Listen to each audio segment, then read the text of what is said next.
إن الحمد لله نحمده ونستعينه ونستغفره ونعوذ بالله من شرور أنفسنا ومن سيئات أعمالنا من يهده الله فلا مضل له ومن يضلل فلا هادي له وأشهد أن لا إله إلا الله وحده لا شريك له وأشهد أن محمدًا عبده ورسوله أما بعد فإن خير الحديث كتاب الله وخير الهدي هدي محمد صلى الله عليه وسلم وشر الأمور محدثاتها وكل محدثة بدعة وكل بدعة ضلالة وكل ضلالة في النار.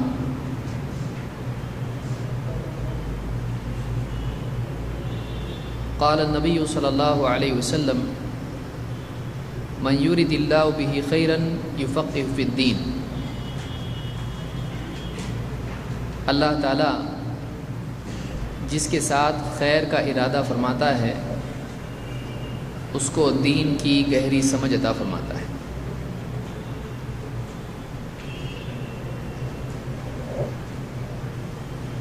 کسی بھی علم کو سیکھنے اور سمجھنے کے لیے کچھ اصول ہوتے ہیں،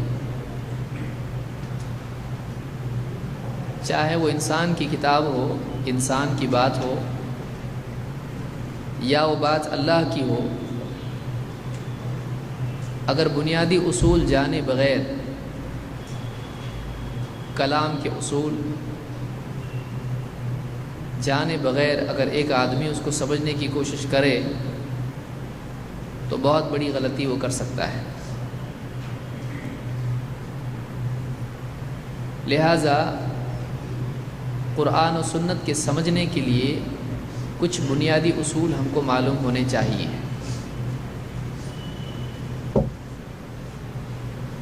بہت سارے علوم قرآن و سنت سے جڑے ہوئے ہیں. اسماء و رجال کا علم ہے حدیث کے سلسلے میں، جو ہم نے اس سے پہلے جو کورس ہمارا ہوا ہے حدیث کے بعض اصول، اس میں وہ ہم نے دیکھے. اس میں حدیث کی مصطلحات کا علم ہے، مصطلح الحدیث. اسی طرح سے جرح و تعدیل کا علم ہے. اسی طرح سے غریب الحدیث کا علم ہے. اسی طرح سے اور بھی دوسرے بہت سارے علوم ہیں. قرآن کے سلسلے میں بھی مفردات القرآن، یا اسی طرح سے تفسیر، اصول التفسیر، ناسخ و منسوخ وغیرہ بہت سارے علوم ہیں. اگر آدمی کو یہ چیزیں معلوم نہ ہوں تو ایک آدمی صحیح نتیجے پر پہنچنے کی بجائے غلط معنی لے کر گمراہ ہو سکتا ہے. اور یہ فطری بات ہے کہ بولنے والے کی بات کو سمجھنے کے اصول اگر نہیں معلوم ہیں، بولنے والے کا انداز اگر معلوم نہیں ہے، تو ایک آدمی اس کی بات سے کچھ بھی مطلب لے کر گمراہ ہو سکتا ہے.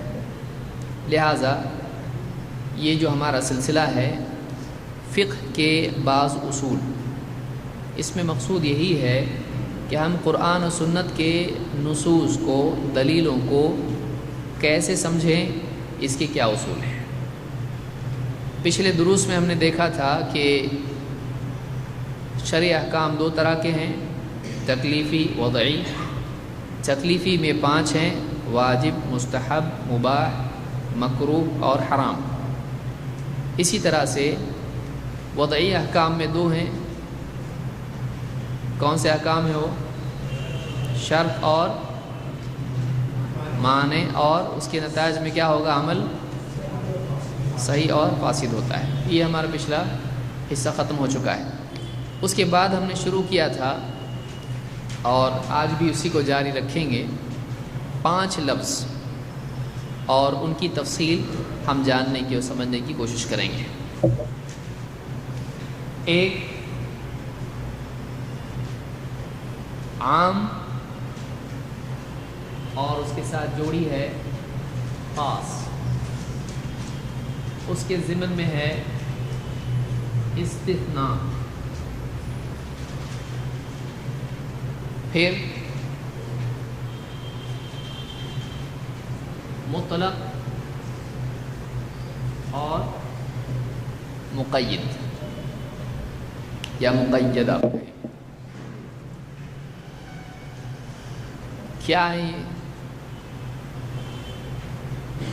تو ایک چیز ہم پچھلے درس میں دیکھ چکے ہیں. عام کیا ہے؟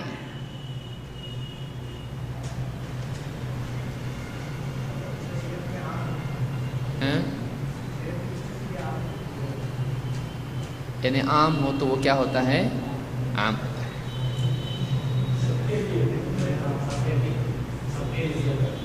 سب کے لیے ہوتا ہے. یعنی والعصر ان الانسان لفی خسر عام ہوتا ہے.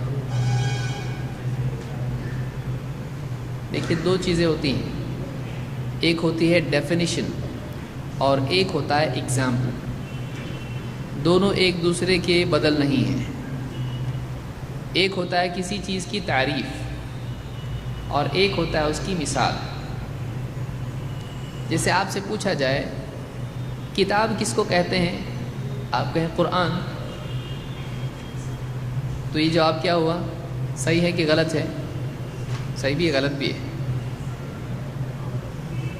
کتاب اور قرآن میں کیا رشتہ ہے؟ ذالک الکتاب لا ریب فیہ ہدی. قرآن اور کتاب میں کیا نسبت ہے؟ کسی میں یہ دیکھیے میرا جواب ہے. آپ نے مجھ سے پوچھا اگر کتاب کس کو کہتے ہیں تو میں جواب میں کہوں قرآن، تو کیا جواب صحیح ہوگا؟ یعنی قرآن کو کتاب کہتے ہیں یا کتاب کو قرآن کہتے ہیں؟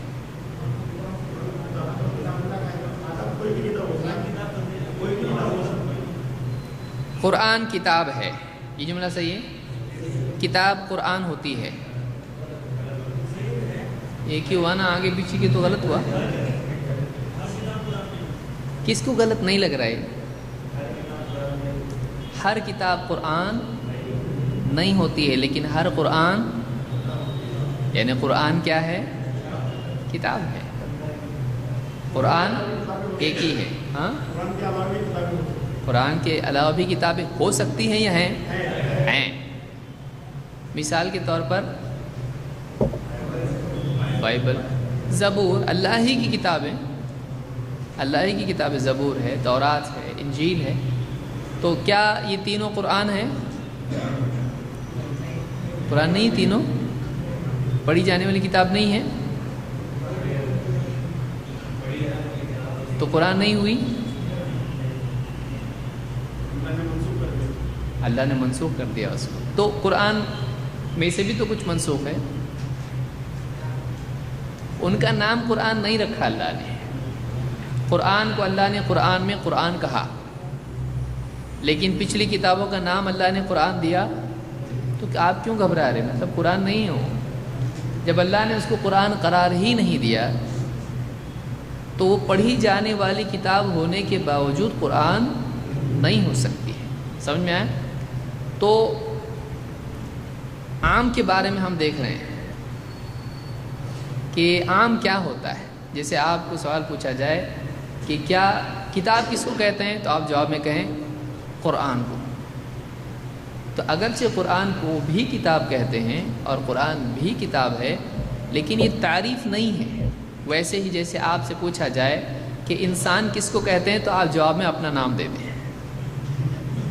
کسی کا نام زید ہے، اب اس کو پوچھے انسان کس کو بولتے ہیں؟ زید کو بولتے ہیں. ٹھیک ہے، زید انسان، لیکن کیا انسان کی تعریف زید ہے؟ وہ مثال ہے. سمجھ میں آیا؟ وہ مثال ہے، وہ ایگزامپل ہے. ایگزامپل کسی چیز کو ڈیفائن نہیں کرتا ہے، وہ اس کو ایکسپلین کرتا ہے. اس کی ایک مثال ہوتی ہے جو سمجھنے میں اور واضح اس کو کرتی ہے کہ کہیں دیکھے کہاں ہے وہ، تو اس کے لیے ایگزامپل ہوتا ہے، لیکن وہ ڈیفینیشن نہیں ہوتی ہے. سمجھ میں آیا؟ تو اب آپ اس کو سمجھنے کے بعد اگر سمجھے ہیں تو عام کس کو کہتے ہیں، عام کیا ہوتا ہے. آپ دیکھیے، ایک ہوتا ہے ٹیکنیکل الفاظ. اگر آپ کو وہ نہیں سمجھ میں آ رہا ہے، بولنے کے لیے الفاظ آپ کے پاس نہیں ہیں، آپ اپنے الفاظ میں اس کو بولو، کسی اور کے الفاظ کے استعمال کرنے کی آپ کو ضرورت نہیں ہے. آپ بتاؤ کیا ہوتا ہے. عام کس کو کہتے ہیں اور اس کی مثال دو. وما خلقت الجن والانس الا لیعبدون. عام حکم ہے. اس میں حکم کیا ہے؟ یہ خبر ہے یا حکم ہے؟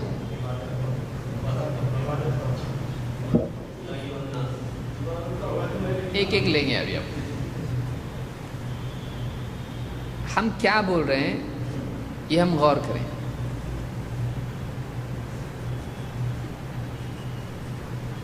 کیا یہ دونوں سیم ہیں؟ الگ ہے یا ایک ہے؟ حکم اور خبر میں کیا فرق ہوتا ہے؟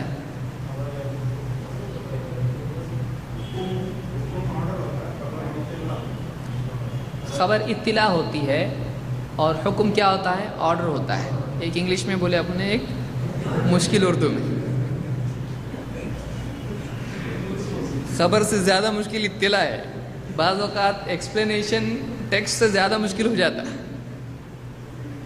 خبر کسی چیز کی موجودگی یا ایسا ہے اس طرح کی بات ہوتی ہے. ایسا تھا، ایسا ہے یا ایسا ہوگا، اس کو کیا کہتے ہیں؟ خبر. اس میں ایسا کرو ہوتا ہے؟ نہیں ہوتا ہے.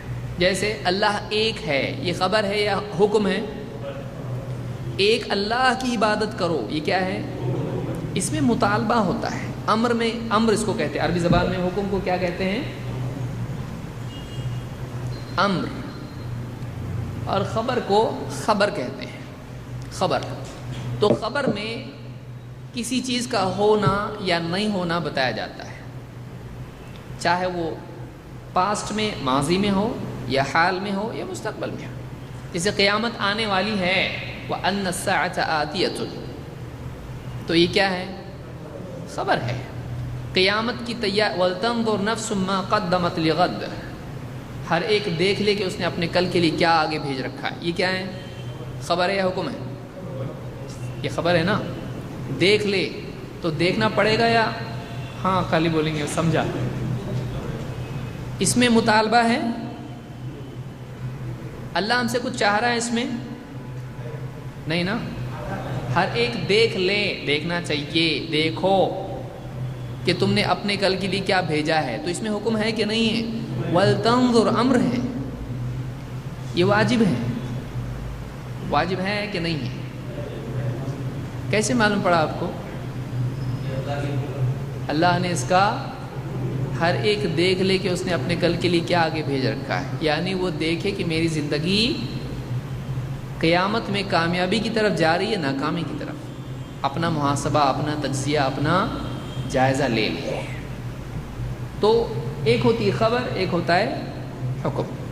تو اب ہم نے دیکھا کہ عام، تو عام کے بارے میں وَمَا خَلَقْتُ الْجِنَّ وَالْإِنسَ إِلَّا لِيَعْبُدُونَ، یہ کیا ہے؟ خبر ہے یا امر ہے؟ میں نے جنات کو اپنی اور انسانوں کو اپنی عبادت کے لیے پیدا کیا، یہ خبر ہے یا حکم ہے؟ خبر ہے. اس کا تقاضا ہے کہ وہ کریں عبادت. لیکن یہ فی نفس ہی یہ چیز کیا ہے؟ ایک خبر ہے. تو عام کی ڈیفینیشن آپ کے پاس کیا ہے؟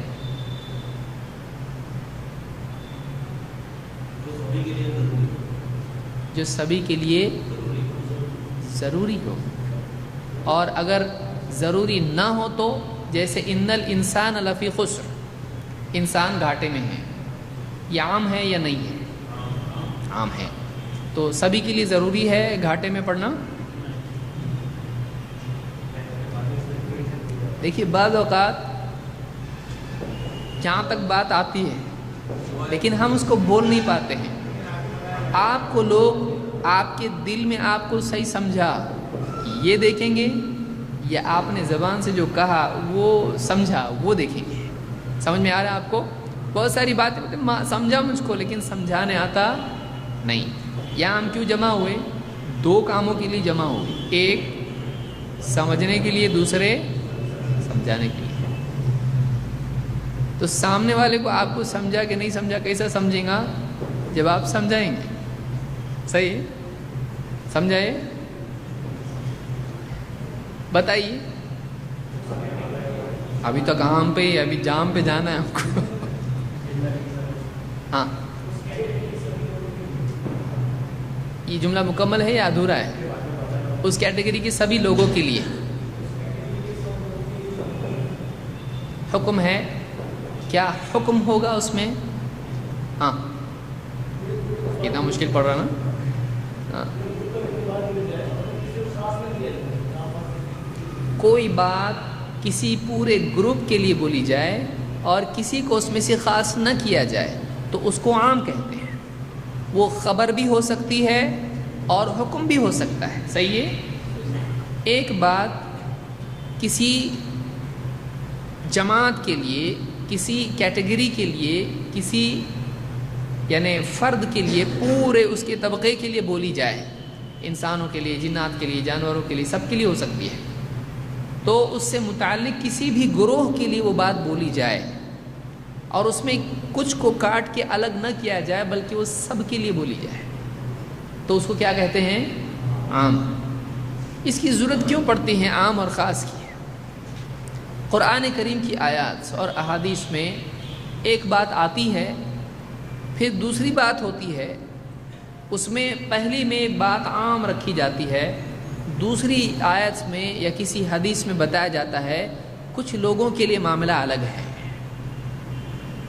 یہ فرق کرنے کے لیے، تاکہ ہم غلط مطلب نہ سمجھیں، اس کے لیے قاعدہ یاد رہنا چاہیے عام کس کو کہتے ہیں اور خاص کس کو کہتے ہیں. خاص کس کو کہتے ہیں؟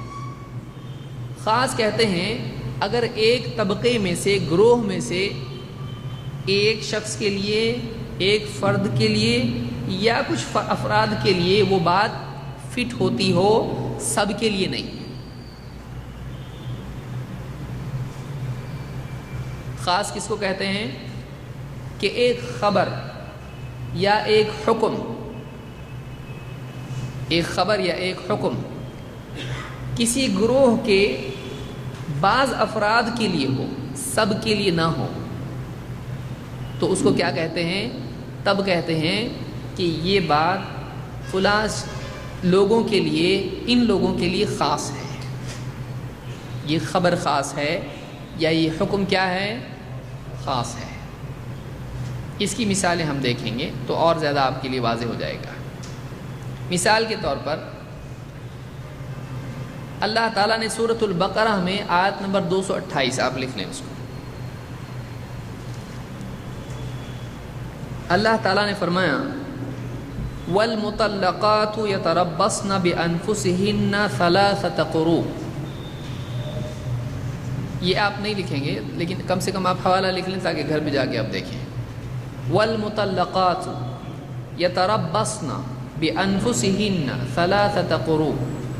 وہ عورتیں جنہیں طلاق دیا گیا ہے، مطلقہ عورتیں، وہ اپنے آپ کو 3 قروء تک رو کے رکھیں، یعنی وہ نکاح نہیں کر سکتی ہیں.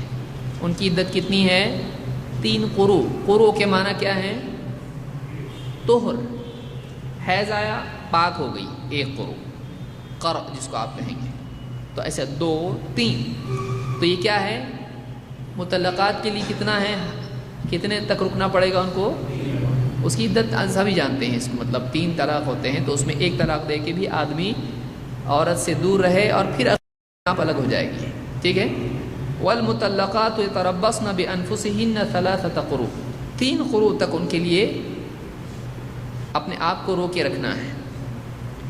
لیکن قرآن کی دوسری آیت ہے یہاں پر سورہ الاحزاب میں آیت نمبر 49، اس میں اللہ تعالیٰ نے ایک بات کہی ہے اور وہ ایک خاص کیس کے بارے میں ہے، وہ عام نہیں ہے، وہ خاص ہے. اس میں ساری مطلقات کے بارے میں بات آئی، ہم نے جو بات کہی، اور مطلقہ عورتیں ایسا کریں 3 قروء تک اپنے آپ کو روکی رکھیں. تو یہ کس کے بارے میں ہے؟ تمام ہے کہ نہیں؟ یہ ساری مطلقات آئیں کہ نہیں؟ اس میں طلاق والی عورتوں میں سے کوئی ایک خاص کیٹیگری اس میں بتائی جا رہی ہے. ساری طلاق والی عورتوں کے بارے میں آئے گا، یہ ہر عورت کے بارے میں آئے گا. کوئی عورت اس سے باہر جا رہی ہے؟ نہیں. طلاق شدہ ساری عورتوں کے بارے میں یہ بات ہے. اس کو کہیں گے، کیا کہیں گے؟ یہ کیا ہے؟ مطلقہ عورتوں کے بارے میں یہ حکم عام ہے. کیا اس کا کوئی مخصص ہے، یعنی اس کو کوئی خاص کرنے والی آیت ہے، اس میں سے کچھ اور حکم آیا ہے جو کسی خاص طبقے کے لیے ہو؟ آئیے اللہ تعالیٰ سورہ احزاب میں آیت نمبر 49 میں فرماتا ہے یا ایھا الذین آمنوا، اے ایمان والو، اذا نکحتم المؤمنات، جب تم مومنہ عورتوں سے نکاح کرو، ثم طلقتموہن من قبل ان تمسوہن، پھر تم انہیں طلاق دے دو انہیں چھونے سے پہلے۔ چھونے سے پہلے آپ سمجھ گئے، یہ قرآن کا ایک شاہی انداز ہے، شرافت والا طریقہ ہے کہ کچھ چیزیں اشارے میں سمجھ میں آ جاتی تو کیوں تفصیل خواہ بیان کی جائے۔ ہاں جہاں تفصیل ہی بتانا ضروری ہے وہاں تفصیل بیان کی جائے گی۔ تو تم اگر ایمان والی عورتوں سے نکاح کرو پھر انہیں چھونے سے پہلے، یعنی ان سے صحبت کرنے سے پہلے انہیں طلاق دے دو، فما لکم علیہن من عدۃ تعتدونها، تو تمہاری طرف سے ان پر کوئی عدت نہیں ہے جس کو وہ شمار کریں۔ کیا اس کو، اس عورت کو مطلقہ کہا جائے گا؟ یہ مطلقہ ہے؟ نہیں ہے نا، طلاق دیے تو مطلقہ ہوئی کہ نہیں ہوئی؟ لیکن اس عورت کو کیا بتایا جا رہا ہے؟ اس پر عدت ہے۔ کون سی عورت پر عدت نہیں ہے؟ ایک آدمی نے مثلا نکاح کیا اور ماں باپ کو بولا تم لوگ دیکھو تم جو بھی کریں گے میرے کو پسند ہے، کہیں سے بھی لاؤ بہو، کہیں سے بھی لاؤ۔ اب جب بہو کو دیکھا اس نے تو پسند نہیں آئی، یا اس کی بات چیت کی وجہ سے کچھ ایسا اس کو لگا کہ نہیں صحیح نہیں ہے، تو اب اس نے اس سے صحبت کی نہیں، اسی رات میں اس نے کہا نہیں مجھ کو نہیں چاہیے اور طلاق دے دیا اس کو، یا اگلے دن یا اس کے بعد، یا جب بھی ہو، لیکن اس سے صحبت اب تک کی ہے اس نے نہیں کی ہے، اور اس نے طلاق اس کو دے دیا۔ تو اب ایسی عورت پر عدت ہے؟ نہیں ہے۔ سمجھ میں آ رہا ہے؟ تو ایک وہ عورت ہے جس کے ساتھ صحبت ہوئی ہے، اور ایک وہ عورت ہے جس کے ساتھ صحبت نہیں ہوئی ہے۔ اوپر کی آیت میں اللہ تعالیٰ نے ایک عام حکم دے دیا، طلاق والی عورتوں کا یہ اصول ہے، وہ کیا کریں؟ 3 قرء تک یا قروء تک اپنے آپ کو روکے رکھیں۔ ان کی عدت 3 قروء ہے، 3 طہر ان کی ہے، لیکن ان میں سے کچھ خاص عورتیں ہیں، کون سی؟ جن کو شوہر نے چھوا نہیں، تو ان کے لیے ایک خاص حکم ہے، وہ کیا ہے؟ ان کے لیے عدت نہیں ہے۔ کیا یہ حکم سب کے لیے ہو سکتا ہے؟ کیا وہ عام ان پر بھی لادا جا سکتا ہے؟ نہیں۔ تو ہم کہیں گے عام حکم تو یہی ہے کہ مطلقات کے بارے میں 3 قروء تک انہوں نے رکنا ہے، عدت ان کی 3 طہر تک ہے، لیکن اس میں سے خاص ہیں وہ عورتیں جن کے ساتھ ان کے شوہر نے صحبت نہیں کی ہے، ان پر عدت نہیں ہے، تو وہ عام ہے اور یہ کیا ہے؟ خاص ہے۔ سمجھا؟ سمپل ایک دم۔ دوسری مثال سورہ نساء میں آیت نمبر 11 میں اللہ تعالیٰ فرماتا ہے یوصیکم اللہ فی اولادکم، اللہ تمہاری اولاد کے سلسلے میں تم کو خاص وصیت کرتا ہے، للذکر مثل حظ الانثیین، تمہاری اولاد کے سلسلے میں تو کسی خاص کی اولاد کے بارے میں ہے یا سارے ایمان والوں کو ہی شامل ہے؟ اور ان کی اولاد جب کہا اللہ نے تو ساری اولاد آئی کہ نہیں آئی؟ تو یہ کیا ہے؟ اس میں عام بات بتائی جا رہی ہے، سب کے لیے ایک جنرل بات ہے کہ اللہ تمہاری اولاد کے سلسلے میں تم کو وصیت کر رہا ہے، کیا؟ للذکر مثل حظ الانثیین، مذکر کے لیے، بیٹے کے لیے کیا ہے؟ 2 بیٹیوں کا حصہ ہے۔ للذکر مثل حظ الانثیین، یعنی ایک کا حصہ مرد کا، بیٹے کا 2 بیٹیوں کے برابر ہے، یعنی تو دگنا اس کو کہیں گے۔ اس کو اگر 1 ملتا ہے عورت کو تو اس کو 2 حصہ ملے گا، یعنی 2 بیٹیوں کے برابر 1 بیٹے کو ملے گا، ان کا دونوں کا ملا ہے 2 ہو جاتا ہے، 1 اس کو 2 ملے گا۔ یہ کیا ہوا؟ عام۔ اس سے پتہ چلتا ہے کہ ہر مسلمان کی اولاد میں کیا ہے؟ کس کا حصہ ہے؟ بیٹی کا ہے اور بیٹے کا بھی ہے کہ نہیں ہے؟ لیکن ترمذی کی حدیث میں اللہ کے نبی صلی اللہ علیہ وسلم فرماتے ہیں ایما رجل عاہر بحرۃ او امۃ، جو بھی شخص زنا کرے کسی آزاد عورت سے یا کسی باندی سے، آزاد باندی سے یعنی کسی اور کی باندی ہے، اس نے زنا کر دیا، فالولد ولد زنا، تو ہونے والی اولاد زنا سے پیدا ہونے والی اولاد ہوگی، لا یرث ولا یورث، نہ باپ اس کی اس میں یعنی وہ اولاد اس کی وارث نہیں بنے گی مال اور جائیداد میں، نہ اس کی اولاد کے حصے میں جائیداد میں باپ کا کچھ حصہ ہوگا۔ تو اب اولاد کس کی ہے؟ وہ زنا کیا اس کی نتیجے میں ہی اولاد پیدا ہوئی وہ، لیکن اس کا حصہ رہے گا اس کی جائیداد میں نہیں۔ تو یہاں پر اللہ تعالیٰ نے اولاد کے سلسلے میں ایک حکم بیان کیا جو کہ عام ہے، لیکن اس سے مراد وہ اولاد ہے جو نکاح سے پیدا ہوئی ہو، زنا سے پیدا ہونے والی اولاد اس حکم میں آتی ہے نہیں۔ تو حدیث اس آیت کو کیا کر رہی ہے؟ اس میں سے خاص کر رہی ہے اس اولاد کو جو نکاح سے پیدا نہ ہو، زنا سے پیدا ہو۔ حدیث بتا رہی کہ نہیں، اس آیت میں تو ساری اولاد کے لیے بتایا جا رہا ہے، لیکن حدیث بتا رہی کہ وہ اس اولاد کے لیے ہے جو نکاح سے ہو، اور یہ اولاد اگر جو نکاح سے نہیں ہوتا ہے اس کے لیے وہ حکم وراثت کا نہیں ہے۔ تو یہ حدیث کیا ہے؟ خاص کر رہی ہے اس عام، سمجھ میں آیا؟ یہ حدیث اس عام کو خاص کر رہی ہے کہ اس میں سب اولاد کے لیے ہے۔ یہاں بتایا جا رہا ہے کہ ولد زنا کہا جا رہا ہے نا، ولد زنا ہے، ولد ہے کہ نہیں ہے؟ وہ لم یلد ولم یولد، ولدہ کا مطلب ہوتا ہے اولاد ہونا، اولاد کا لفظ کہاں سے آیا؟ ولدہ سے آیا، تو مولود اسی سے لفظ بنا ہے، والد اسی سے لفظ بنا ہے۔ باپ کو والد کہا جائے گا، بچے کو مولود کہا جائے گا یا ولد کہا جائے گا۔ تو بچہ ولد ہے، لیکن وہ کیسا ولد ہے؟ ولد الزنا، اس کی وراثت میں کوئی حصہ اس کا ہوگا نہیں۔ قرآن کی آیت عام ہے، لیکن اس میں سے کچھ کو باہر نکال دیا گیا، کیسے؟ حدیث میں بتا کر کہ یہ ان کے لیے نہیں ہے۔ تو حدیث اس کے بارے میں خاص ہے کہ ان کو نہیں ملے گا حصہ، سمجھا؟ تو عام اور خاص کا فرق سمجھ میں آیا؟ یہ فرق عام اور خاص میں ہوتا ہے۔ تو عام سب کے لیے اس گروہ کے سب لوگوں کو شامل کرتا ہے، لیکن خاص بتاتا ہے کہ نہیں، یہ جو عام لگ رہا ہے کہ اس میں سب آتے ہیں، ایسا نہیں ہے، یہ لوگ اس میں نہیں آتے ہیں۔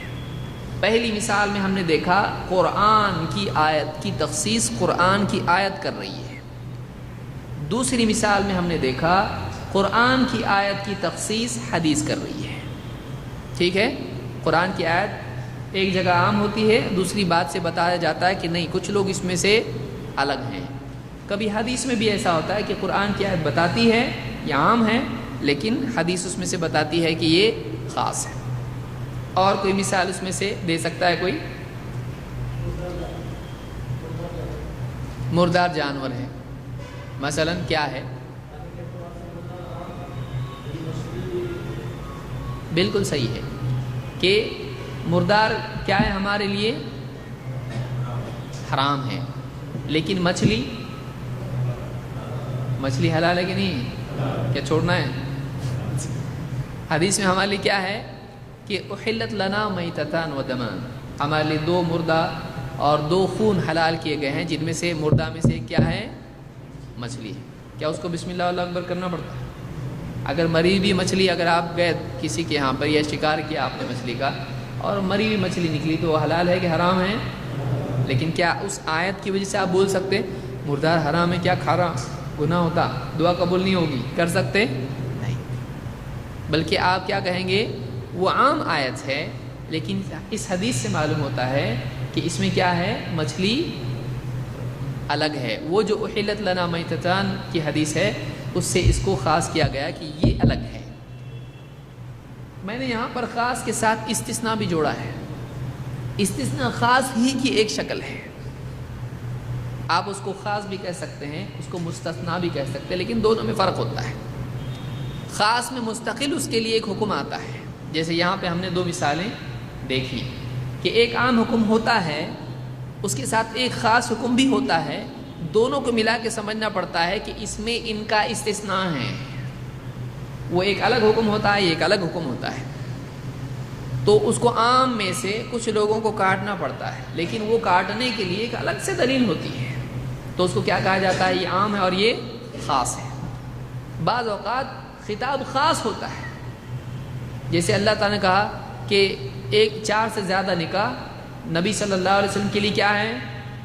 خالصۃ لک من دون المؤمنین، اے نبی یہ آپ کے لیے خاص ہے، مومنین کے لیے نہیں ہے۔ تو اس میں استثناء نہیں آ رہا ہے، اس میں کیسا آ رہا ہے؟ یہ آپ کے لیے خاص ہے، اس میں خطاب ہی کسی خاص سے ہوتا ہے اور بتایا جاتا ہے کہ یہ خاص ہے۔ لیکن استثناء میں کیسا ہوتا ہے کہ عام بات بتا کر پھر کچھ لوگوں کو اس میں سے کاٹا جاتا ہے، اور عام طور سے استثناء متصل ہوتا ہے۔ ہاں؟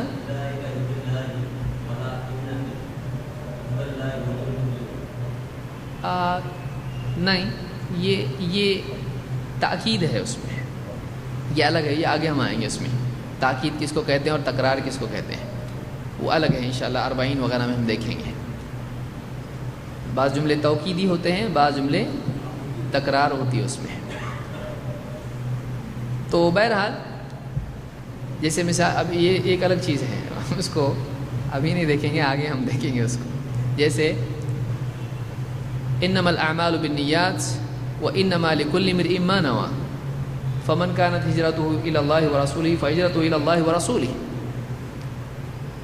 فمن كانت هجرته الى الله ورسوله فهجرته الى الله ورسوله، جس کی ہجرت اللہ اور اس کے رسول کی طرف تھی تو اس کی ہجرت اللہ اور اس کے رسول کی طرف ہے۔ ایک ہی بات ڈبل، بھائی جس کی ہجرت اللہ اور اس کے رسول کی طرف ہے تو اس کی ہجرت اللہ اور اس کے رسول کی طرف ہے، یہ کیا جملہ ہوا؟ جو اللہ کی عبادت کر رہا ہے تو اللہ کی عبادت کر رہا ہے، ایسا جملہ ہوتا ہے؟ تو یہ ڈبل آ رہا ہے نا، تو یہ تکرار ہوا۔ کیا ہے؟ تکرار ہے یا کیا ہے؟ یہ تکرار ہے یا توکید ہے، یا اس میں دوسرے معنی پائے جا رہے ہیں؟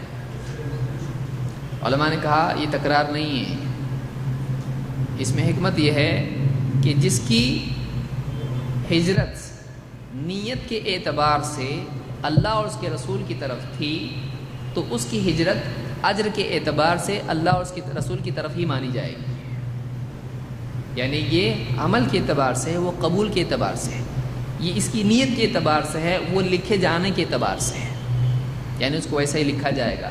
تو یہاں پر کسی کی ہجرت کا اللہ اور اس کے رسول کی طرف ہونا یہ خود جزا بتایا جا رہا ہے، یہ آگے ہم دیکھیں گے، ابھی اتنے جلدی نہیں سمجھیں گا۔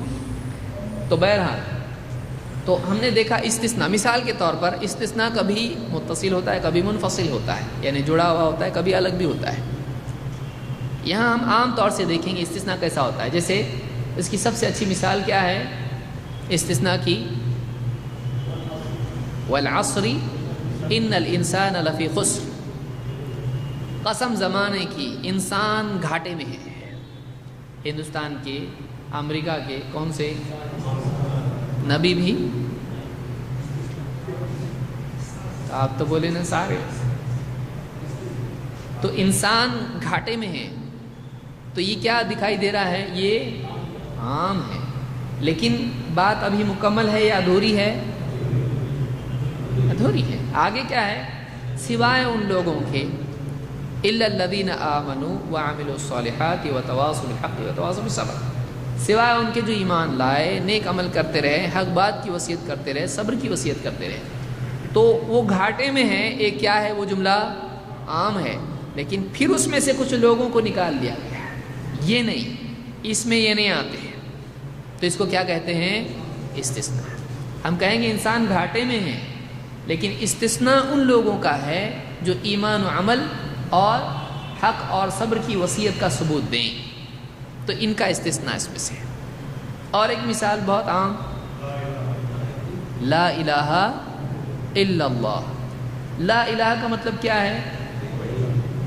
کوئی معبود نہیں. آگے کا لفظ کیا بتا رہا ہے؟ سوائے اللہ. یعنی کوئی معبود حقیقی سچا معبود کوئی نہیں ہے، واقعی معبود کوئی نہیں ہے سوائے اللہ. تو لا معبود میں سب کا انکار ہو جا رہا ہے کہ نہیں؟ اللہ کے سوا، کیونکہ ابھی بات مکمل ہوئی نہیں ہے. ہم ہر مرتبہ جب بولتے ہیں لا الہ الا اللہ تو سب کا انکار کر کے پھر اللہ کا اقرار کرتے، یا جب ہم لا الہ الا اللہ پڑھ رہے ہوتے ہیں تب بھی اللہ کو مان رہے ہوتے ہیں؟ ایسا ہوتا؟ نہیں پھر ہاں، نہیں پھر ہاں، یعنی کفر پھر ایمان. ایسا ہوتا؟ کوئی معبود نہیں، یعنی سب کا انکار اللہ کا بھی کر دیے، پھر بولے نہیں جانتے اللہ کو مانتے ہو. کرتے ایسا؟ ایسا نہیں کرتے ہیں. تو یہ جملہ مکمل ہوتا ہی نہیں ہے. استثناء والا جو جملہ ہوتا ہے وہ اپنے یعنی استثناء کے حصے کے ساتھ میں ہی مکمل ہوتا ہے. اسی لیے جو لا الہ پڑھتا ہو یہ کفر ہے علماء نے کہا، کیونکہ استثناء کے بغیر بول رہا ہے. سمجھ میں آیا؟ تو استثناء کہتے ہیں کہ ایک بات عام بیان کی جائے پھر اس میں سے کچھ نکال کے الگ کیا جائے. اس کو کبھی ایسا بھی استثناء ہوتا ہے جو منفصل ہوتا ہے. جیسے اب اس کا قاعدہ یہ ہوتا ہے کہ استثناء جب کیا جا رہا ہے تو اسی کیٹیگری کا اس کو مان کے الگ کیا جائے گا. جیسے معبود ہے، کوئی معبود نہیں لیکن اللہ معبود ہے، ایسے ہی ہوگا نا. تو معبود کے سلسلے میں ہوتا ہے. کبھی ایسا نہیں بھی ہوتا ہے. جیسے اللہ تعالیٰ نے کیا فرمایا؟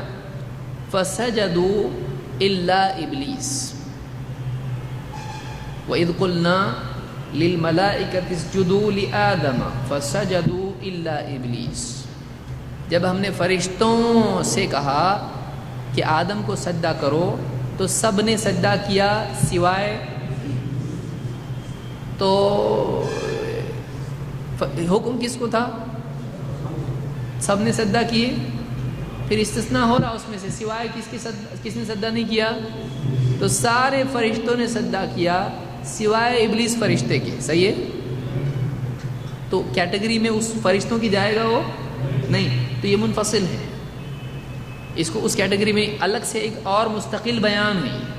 سارے فرشتوں نے سجدہ کیا لیکن ابلیس جو کہ جن تھا، اسی لیے سورہ بقرہ میں جو اللہ نے اس طرح سے بیان کیا ہے، سورہ کہف میں، قاف نہیں کہف میں اللہ تعالیٰ نے بیان کیا فَسَجَدُوا إِلَّا إِبْلِيسَ، اور آگے کیا کہا؟ كَانَ مِنَ الْجِنِّ، تاکہ وہ شبہ باقی نہ رہے کہ کہیں یہ فرشتوں میں سے تو نہیں. تو استثناء ایسا بھی ہوتا ہے کہ دوسری کیٹیگری والا بھی اللہ کے ساتھ آ جاتا ہے کبھی. تو وہ آگے ہم لوگ انشاءاللہ تفصیل سے اس کو دیکھیں گے جب ہم اور اس بارے میں یعنی معلومات حاصل کریں گے. تو خلاصہ کلام یہ کہ استثناء خاص ہی کی ایک فرع ہے، اسی کا ڈپارٹمنٹ ہے. کیونکہ استثناء میں بھی کیا ہوتا ہے؟ کچھ لوگوں کو الگ کیا جاتا ہے، سب میں سے کچھ لوگوں کو الگ کر دیے. اور خاص میں بھی کیا ہوتا ہے؟ عام کی بجائے کچھ لوگوں کے لیے ہوتا ہے. لیکن ایک ہلکا سا فرق اس میں یہ ہے کہ خاص میں مستقل ان کے لیے کوئی بات آئی ہوتی ہے، ایسا ہوتا ہے. لیکن استثناء میں کیا ہوتا ہے؟ عام میں سے کچھ لوگوں کو کاٹ کے الگ کیا جاتا ہے. اتنا فرق ہوتا ہے. سمجھا؟ عام خاص استثناء سمجھا؟ آگے بڑھیں گے. ٹھیک ہے، یا میں سمجھتا ہوں کافی ہے نا، مشورہ کرنا ہے. 9:30 اس میں کچھ پوچھنا ہے؟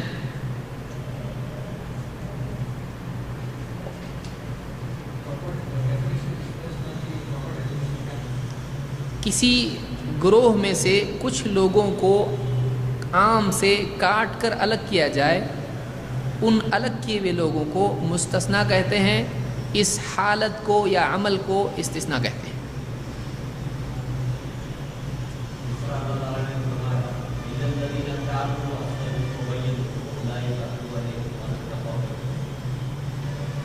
تو یہ استثناء ہے کس میں سے؟ پچھلی آیت میں اللہ نے جو بتایا ان پر لعنت ہے. ان الذين يكتمون ما انزلنا من البينات والهدى من بعد ما بيناه للناس في الكتاب اولئك يلعنهم الله ويلعنهم اللاعنون. جو ہم نے کتاب میں جو واضح کر دیا ہے ان دلیلوں کو چھپاتے ہیں، واضح کیے جانے کے باوجود ہدایت کو چھپاتے ہیں، ان پر اللہ کی لعنت اور تمام لعنت کرنے والوں کی لعنت۔ تو یہ لعنت کے حقدار سب ہوئے چھپانے والے، سوائے ان کے جو الا الذین تابوا واصلحوا وبینوا، سوائے ان لوگوں کے جو توبہ کریں، اپنی اصلاح کریں اور جو چھپایا تھا اس کو بیان کریں۔ تو یہ کیا ہوا؟ لعنت میں سے یہ لوگ بچ جائیں گے کہ نہیں بچیں گے؟ بچ جائیں گے۔ تو عام چھپانے والوں کے لیے عام بات لعنت ہے، ملعون ہونا ہے، لیکن جو بیان کر دیں، اصلاح کر دیں اور توبہ کریں تو ان کے لیے یہ لعنت کا حکم یا فیصلہ نہیں ہے، تو یہ اس سے مستثنیٰ ہے۔ سمجھ میں آیا؟ جیسے ہم کہیں گے کہ ہر شرک کرنے والا جہنم میں جائے گا، صحیح ہے؟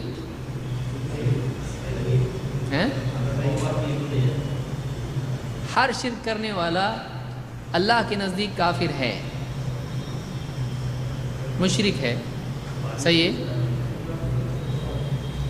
ہر شرک کرنے والا قیامت کے دن اللہ کے نزدیک مشرک قرار پاتے ہوئے ہمیشہ کی جہنم میں جائے گا۔ اب یہ بولو، صحیح ہے نا؟ سوائے تو پھر صحابہ نے جو ماضی میں شرک کیا تھا، آپ کا کیا فیصلہ ہے ان کے بارے میں؟ سوائے ان لوگوں کے جو شرک کو ترک کریں اور اسی توحید پر ان کا خاتمہ ہو، صحیح ہے؟ تو یعنی بعض اوقات جملہ مکمل کرنے کے لیے استثناء کی ضرورت ہوتی ہے۔ الدنیا ملعونہ ملعون ما فیہا الا ذکر اللہ وما والہ او عالما ومتعلما۔ دنیا ملعون ہے، اس میں جو بھی حصہ ملعون ہے سوائے عالم کے، طالب علم کے اور اللہ کے ذکر کے اور ذکر سے جوڑنے والی چیز کے۔ تو یہ کیا ہوا؟ آپ کو استثناء کی بہت ساری مثالیں ملیں گی۔ الا جہاں آتا ہے الا و اخواتها، جو کہا جاتا ہے کہ الا اور اس کی ساری بہنیں، تو الا کا جو لفظ ہوتا ہے اس کے ساتھ جڑی ہوئی پوری فیملی، اس سے استثناء معلوم ہوتا ہے، ٹھیک ہے؟ کافی، کیونکہ ابھی مطلق مقید پھر بہت لمبا ہے، وہ سمجھانا پڑے گا اس کو، اس کے ساتھ وہ مکس اپ ہو جائے گا، تو اتنا ٹھیک ہے۔ اس کے بعد اس کے ساتھ اور جوڑ دیں گے گڑبڑ ہو جائے گی، تو اس کو تھوڑا سا پنپنے کے لیے تھوڑا ٹائم چاہیے۔ جی آپ کیا ڈیفینیشنس ہیں اسی کو آپ یاد کر لو، تاکہ پھر ایک ہی لفظ آپ کو یاد رہے۔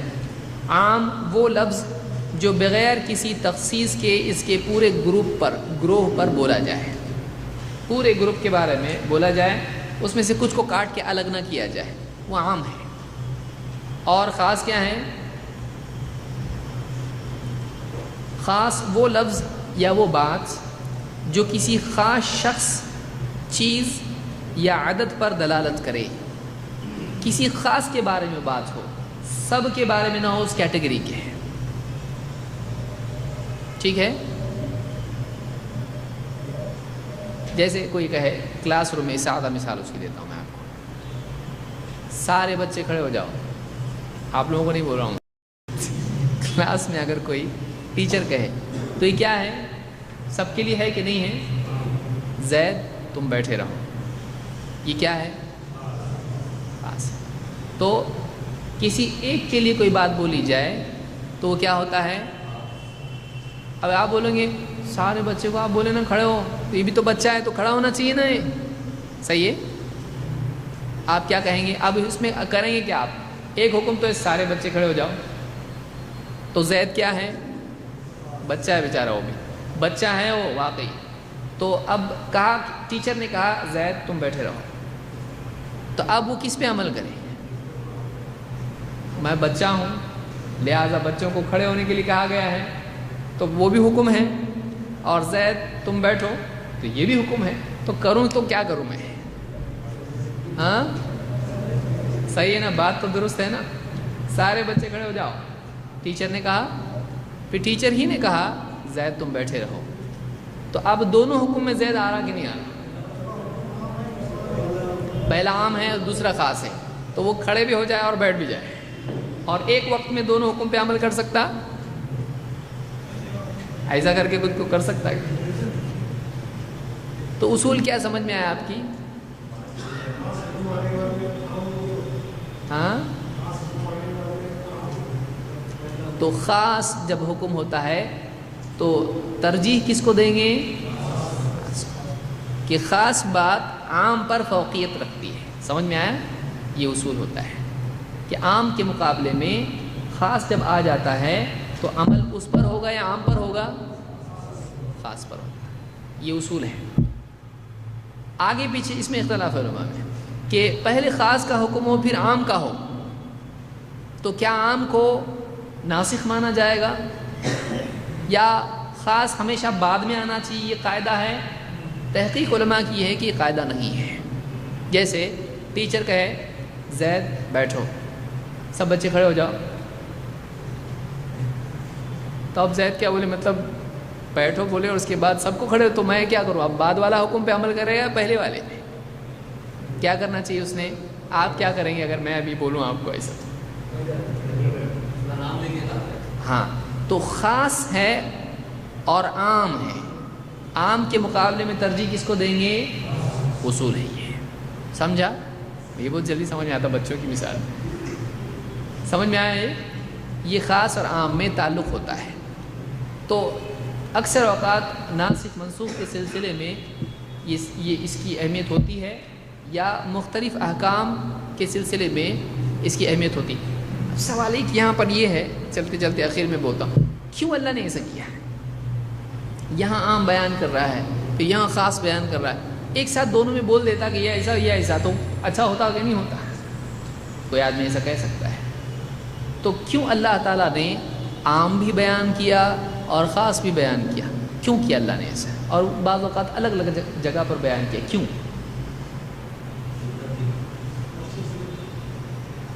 سب سے آسان جواب کیا ہے؟ اللہ کی مرضی. سب سے آسان جواب اللہ جو چاہے کرے بھائی. دوسرا جواب غور و فکر کرنے کے بعد علماء نے مختلف جوابات دیے ہیں. ایک جواب یہ دیا کہ ایک تو یہ کہ ایک آدمی دونوں جگہ کا حکم دیکھتا ہے تو اس کو اللہ کی رحمت معلوم ہوتی ہے، اللہ کا شکر پیدا ہوتا ہے کہ اس کو ایک عام حکم ہے، وہ سب نہیں کر سکتے تھے، اللہ نے کچھ لوگوں کو اس سے خاص کر دیا ہے. جیسے طلاق کے سلسلے میں اگر ساری عورتوں کے لیے عدت رکھی جائے اور وہ عورت اس کو کسی نے چھوا نہیں، شوہر نے چھوا نہیں اس کو بھی خواہ رکنے کے لیے کہا جائے، اس پہ کیا ہو جائے گی؟ ایک بندھن ہے، اس کے لیے مشقت ہے جس میں کوئی بظاہر سبب نہیں دکھائی دیتا ہے. تو اس کے لیے شروع میں ایک حکم آیا، پھر ان لوگوں کو الگ کر دیا جائے اس میں سے جو اس سے مستثنا ہیں. تو ان کو معلوم ہوتا ہے کہ ہم کو اگر اس میں ڈال دیا جاتا ہمارے لیے مشقت ہوتی، اللہ کا احسان ہے، اللہ نے ہم کو اس میں سے چھٹی دے دی. تو خاص لوگوں کے بارے میں جب الگ حکم آتا ہے تو ان کو شکر پیدا ہوتا ہے یا اس میں مصلحت معلوم ہوتی ہے. ایک دو، وہ بھی پڑھیں گے تو قرأت کا اجر ملے گا، یہ بھی پڑھیں گے تو قرأت کا اجر ملے گا.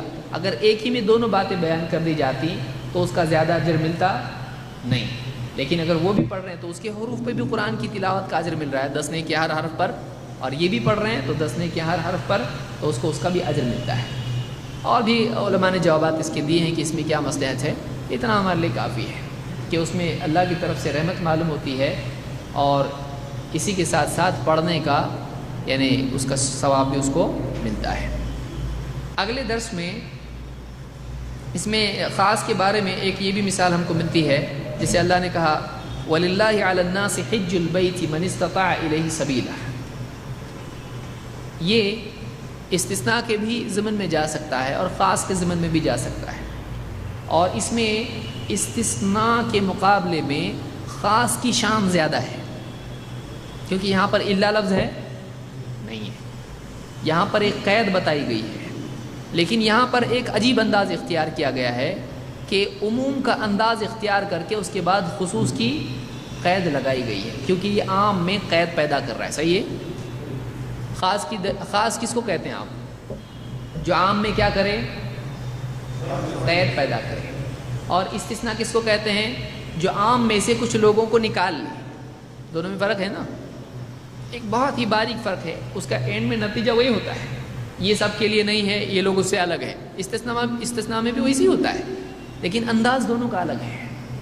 خاص میں کیا ہوتا ہے، ان کے لیے مستقل ایک قید کے ساتھ ایک بات بتائی جاتی ہے، اور استثناء میں عام حکم میں سے کچھ لوگوں کو نکال کے الگ کیا جاتا ہے۔ یہاں اللہ نے کیا فرمایا، وَلِلَّهِ عَلَى النَّاسِ حِجُّ الْبَيْتِ، لوگوں پر اللہ کے گھر کا حج فرض ہے، لازم ہے۔ یہ کیا ہوا، لوگوں پر یعنی عام ہے، یہ نہیں کہا ہندوستان کے لوگ، فلاں زمانے کے لوگ، نہیں کہا اللہ نے، عام ہے، لوگوں پر فرض ہے۔ لیکن اللہ نے آگے اس سے کیا کہا کہ من استطاع الیہ سبیلا، جو اس کے راستے کی استطاعت رکھتا ہو۔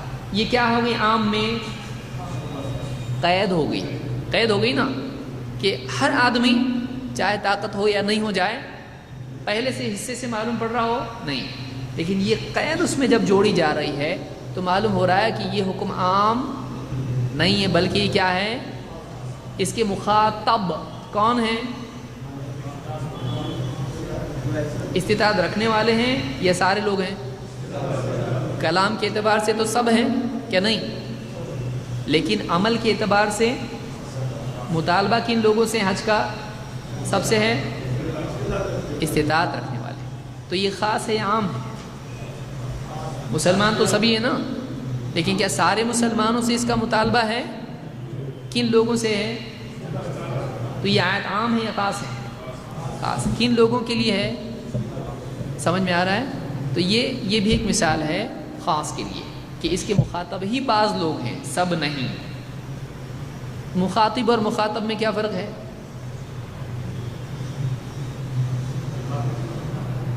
کہاں سے لاتے اٹھا کے معلوم نہیں ہے۔ مخاطب اور مخاطب،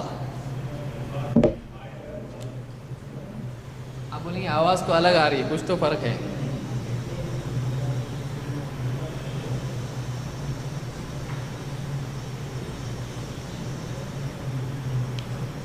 آپ کوئی بولیں گے اس کی ڈنڈی نیچے، اس کی ڈنڈی اوپر ہے۔ مخاطب اور مخاطب میں کیا فرق ہے؟ مخاطب جو سامنے ہے اور مخاطب وہ جو پیچھے ہے۔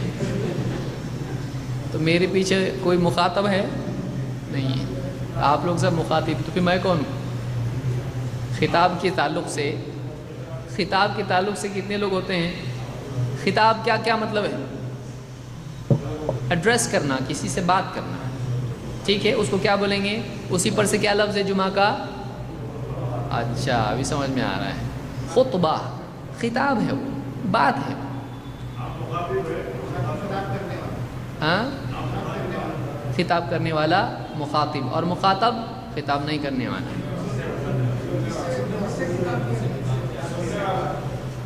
مخاطب وہ جو خطاب کرے، اور مخاطب وہ جس سے وہ خطاب کرے۔